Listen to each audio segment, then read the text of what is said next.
Hi, this is Dr. Fox, and let's talk about the internal features of the heart. In this video, we'll discuss the features in common between atria and between ventricles, as well as those particular to each chamber of the heart. We'll describe the aortic sinuses and their significance, and explain how heart valves are structured and how they work. So let's start with the right atrium.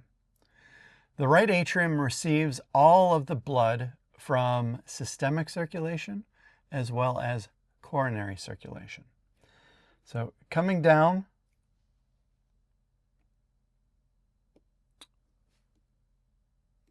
I'm going to start at the top of this slide. Okay. So let's start with the right atrium. The right atrium receives all of the blood from systemic as well as coronary circulation. The superior vena cava drains all of the blood superior to the diaphragm. The inferior vena cava drains all of the blood inferior to the diaphragm, and all of it ends up here in the right atrium, as well as blood from the coronary sinus, which is the major vein of the heart. The area between the vena cavae is known as the sinus venerum, and it is very smooth walled. It's only anteriorly that we have this ridged pectinate muscle. So the posterior aspect of the atrium is smooth, the anterior is ridged. In between the two is a longitudinal ridge known as the crista terminalis. So the crista terminalis separates the sinus venerum from the region where there is pectinate muscle. At the superior aspect of the crista terminalis, we have the sinoatrial node, or the SA node. As we look inferior to the SA node, here is the interatrial septum. So that's the wall through which you would go to move from the right atrium to the left atrium. And upon that is an indentation known as the fossa ovalis. This is a remnant of a fetal novelty known as the foramen ovale, or the oval window, through which blood would move from the right atrium to the left atrium so as to bypass fetal pulmonary circulation. Keep in mind that in utero, the fetus is going to derive its oxygen-rich blood from the placenta, which comes from mom. And so there is no need or opportunity to do oxygen exchange in the pulmonary loop of fetal circulation. So that blood would go right through there. In the adult form, it's just known as the fossa ovalis. Now, in up to 25% of individuals, a little bit of opening can remain, and that's known as a patent foramen ovale, or a PFO. And most people live with this without even knowing that it exists. It's really only an issue for people that work in very high pressure environments like scuba divers, for instance. Where that interatrial septum meets the atrioventricular septum, we also have another important structure, and that is the atrioventricular, or the AV node, which is just adjacent to the coronary sinus opening. So we can begin to see the tricuspid valve in this right atrium, but let's take a look at the right ventricle here. And we can see that tricuspid valve sitting in the right ventricle.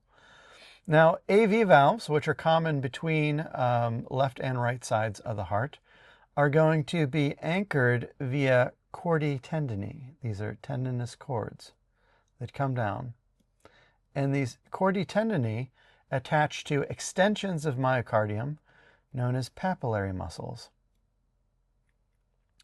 So papillary muscles keep tension on the chordae tendineae so that the atrioventricular valves can close during systole.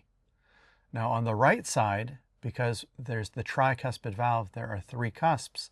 There are going to be three sets of papillary muscles, an anterior, a posterior, and a septal cusp.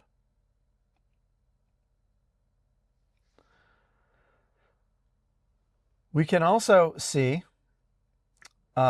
meaty beams or trabeculae carni throughout the walls of the ventricle.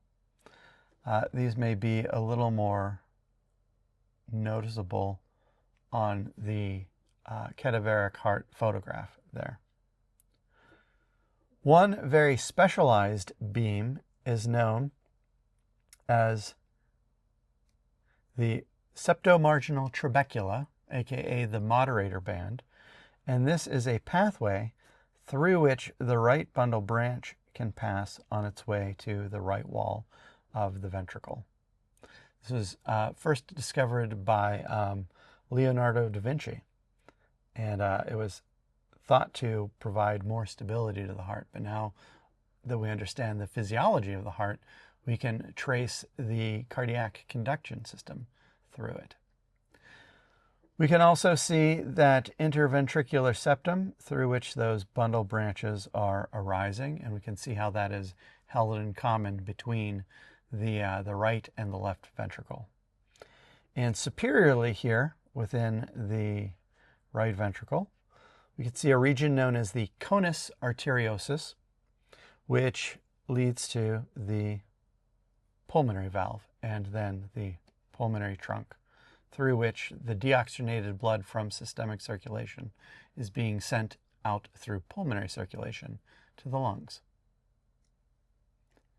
The lungs are going to return richly oxygenated blood through 4 sets of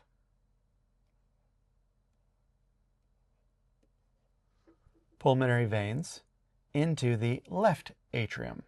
The left atrium, we can also see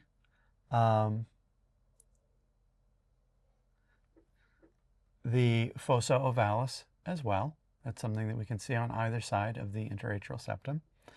And we can see the beginning of the bicuspid, or the mitral valve. So let's look at the left ventricle here. So there is the bicuspid valve, chordae tendineae connecting both cusps to 2 sets of papillary muscles. There's an anterior and a posterior set. So the right has anterior, posterior, and septal. The left just has anterior and posterior. The left ventricle, like the right ventricle, also has trabeculae carni. It also shares that interventricular septum. And its blood is going to exit the left ventricle through the aortic valve out to the aorta. First the ascending aorta, then the arch of the aorta, then the descending aorta. So let's take a look at the cadaveric heart here. It is in anatomical position. We can rotate it about so that we can see the insides of the ventricles and the atria. Let's rotate it to the left so that we can see the inside of the right atrium. Here is the superior vena cava. There's the opening for the inferior vena cava. And there's the opening for the coronary sinus. I can also see the tricuspid valve as well as the pectinate muscles of the anterior atria. Let's rotate it a little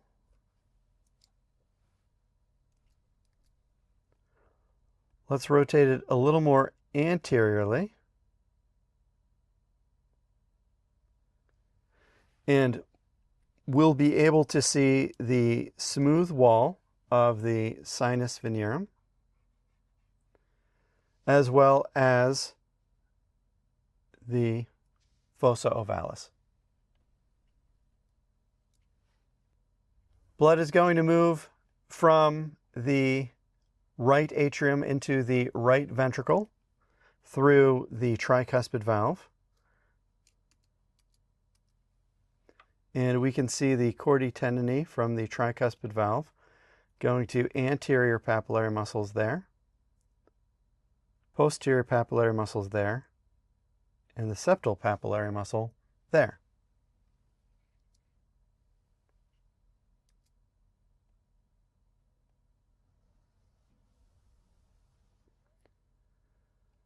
We can also, we'll have to zoom in for this, see the septomarginal trabeculae connecting the interventricular septum to the base of the anterior papillary muscle there.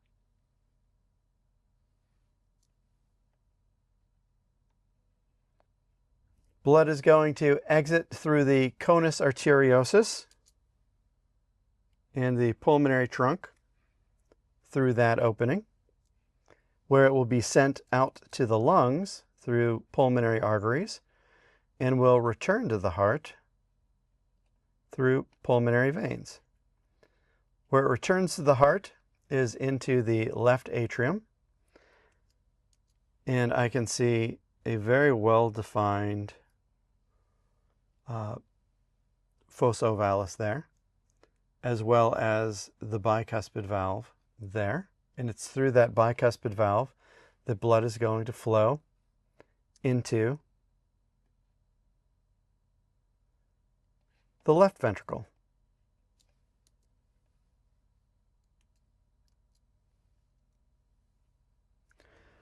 I can see chordae tendineae there and there going to an anterior papillary muscle. Let's rotate it a little bit and see if we can see the posterior papillary muscle.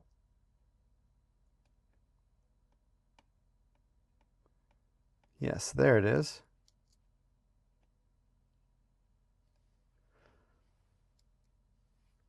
I can also see some of the trabecula carni in the interatrial septum.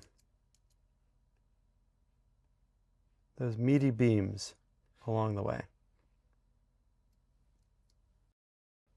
Blood is going to flow out the semilunar aortic valve and into the aorta, which we can see right there.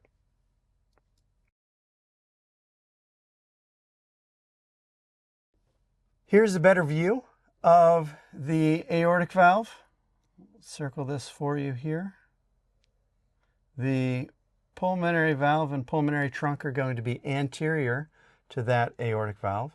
You'll notice that there are three cusps: a right cusp, a left cusp, and a posterior cusp. These cusps are going to sit below sinuses. So there is a right sinus above the right cusp.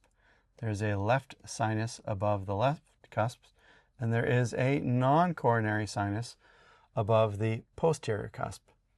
Now, we say non-coronary because it doesn't lead to any coronary artery.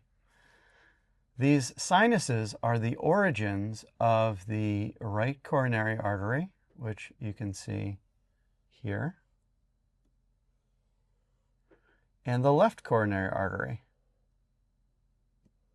which you can see there.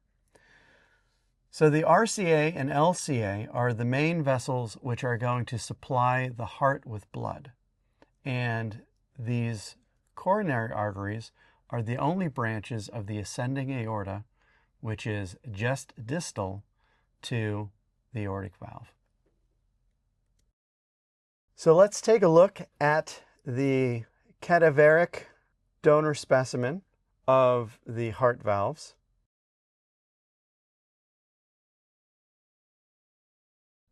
This is anterior.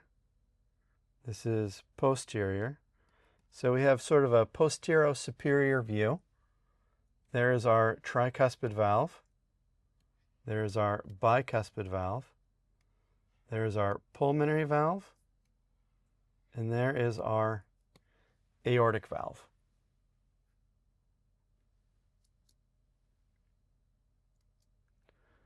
So let's zoom in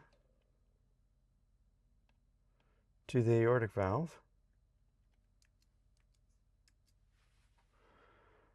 So this is the ascending aorta, which is cut. There is the right cusp, and so this is the right sinus.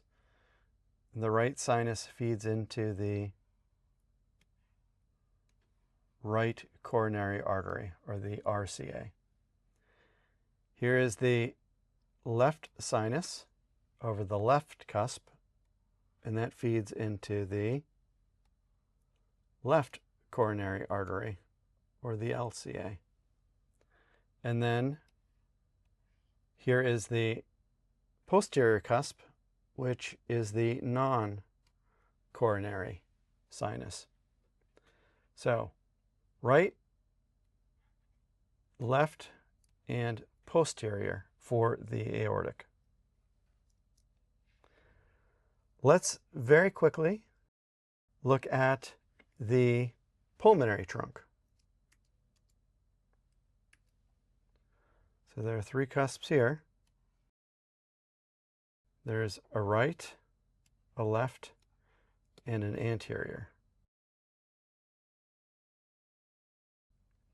So keeping in mind that for the aortic, there's a right, a left, and a posterior.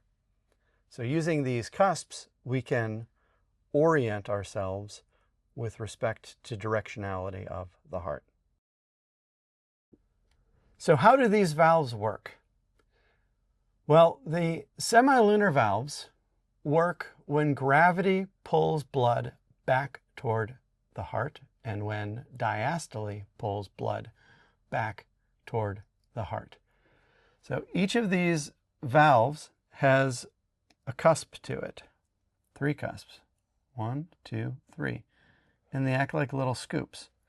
So when gravity and pressure pull blood inferiorly back toward the heart, the scoops catch blood, and that blood pressure closes the semilunar valves. So these valves are closed during diastole. They are open during systole, because it's during systole that blood is squeezed from the ventricles and out into the pulmonary trunk and aorta. The atrioventricular valves work a little differently, but they are also pressure driven. Instead of the pressure in the vessels on the blood causing the valves to close, it's actually the pressure in the ventricles. So the atrioventricular valves also have cusps. And these cusps are anchored to papillary muscles via chordae tendineae. And during ventricular systole, when pressure in the ventricles builds, each of those cusps is caught by blood, sort of like a sail, and the cusps approximate toward one another. And it's the chordae tendineae attached to the papillary muscles that prevent those flaps from flying backwards.